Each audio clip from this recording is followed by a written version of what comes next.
Drag Race Philippines Season 3 winner Maxi Andreson, nakilala rin bilang Jvot G, nagsalita sa pamamagitan ng TikTok Live kaugnay ng kumakalat na lumang video na muling naging usap-usapan online.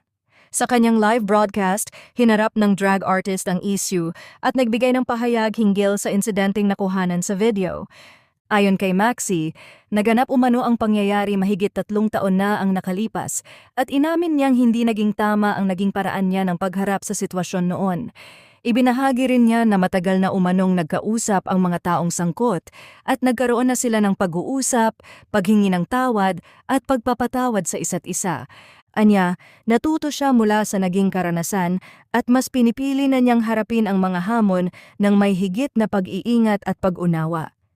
Aminado rin si Maxi na marami siyang napagtanto matapos ang insidente at sinabi niyang patuloy niyang sinusubukang maging mas mabuting tao sa tulong ng mga taong gumagabay sa kanya.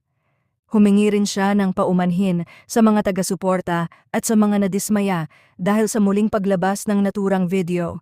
Dagdag pa niya, umaasa siyang magsisilbi itong aral upang hindi na maulit ang katulad na pangyayari at nais niyang mas makilala sa mga positibong pagbabagong ginagawa niya sa kasalukuyan.